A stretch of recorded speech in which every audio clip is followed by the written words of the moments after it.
Important note, all names in this story have been changed to protect the privacy and dignity of the surviving family members and relatives. It's the night of May 26, 2000.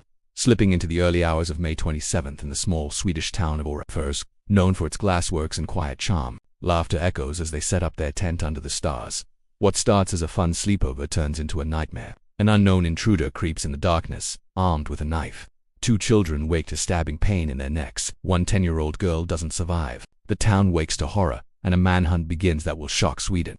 This is the story of the Orrefors tent murder, a brutal act that shattered innocence and left a community forever scarred. Orrefors, a peaceful village in southern Sweden with about 650 residents, was the kind of place where kids could play freely. On that warm spring evening, 3 young girls, Anna, Bella, and Clara, decided to camp out in the Pelgarden, the apple orchard. It was just 50 meters from where Bella's mother worked a night shift. The girls giggled, told stories, and fell asleep in their tent. But around 3 a.m., something sinister approached. A 16-year-old local boy, whom we'll call David. He had been out earlier, drinking 3 or 4 beers with friends. He went home but couldn't stay put.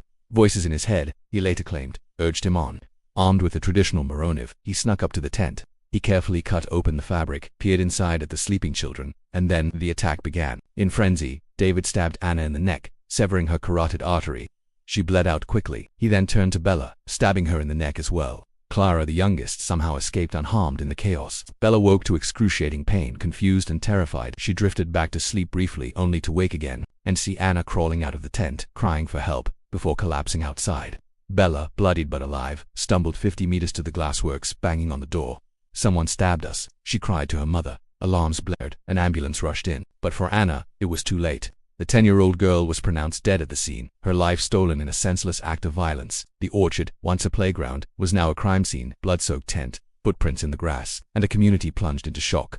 Police arrived swiftly, sealing off the area. No immediate motive, no murder weapon found at the scene, no obvious suspect, but they suspected it was someone local. The orchard was too remote for a stranger to stumble upon. The attack's brutality suggested rage or something darker, perhaps a sexual motive, though no assault occurred beyond the stabbings. Over the next weeks, investigators interviewed more than half of Orrefors residents, over 300 people. Door-to-door searches, tips poured in, but leads fizzled. The town lived in fear. Parents kept kids indoors. Rumors swirled. Media dubbed it the tent murder, and Sweden watched in horror as the case seemed to go cold. But 6 weeks later, a breakthrough. During a routine search related to unrelated thefts, police found a Moroniv in David's possession. It matched the wound patterns. When confronted with a knife, the 16-year-old broke down and confessed immediately.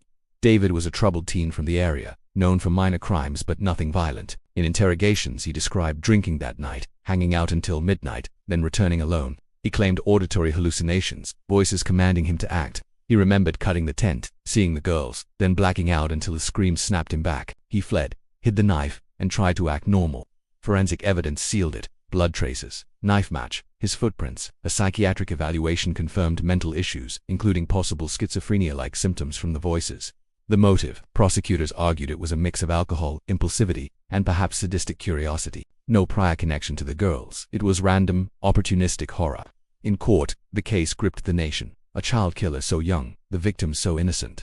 David was convicted of murder and attempted murder. Due to his age and psychiatric state, he was sentenced to closed youth psychiatric care. He served time in a secure facility, undergoing treatment. Orrefors never fully recovered. Memorials stand in the orchard, but scars remain. Families grieved. The surviving girls carried trauma. David was eventually released under supervision after years, but details are private. This case highlighted vulnerabilities in small towns and the need for mental health awareness. But for those involved, it's a night etched in eternal darkness. In the quiet apple orchard of Orrefors, a childish adventure ended in blood and loss. One girl gone forever, a community changed, and questions lingering. What drives a teen to such evil? The tent murder reminds us danger can lurk in the most innocent places. Some wounds heal, others echo forever.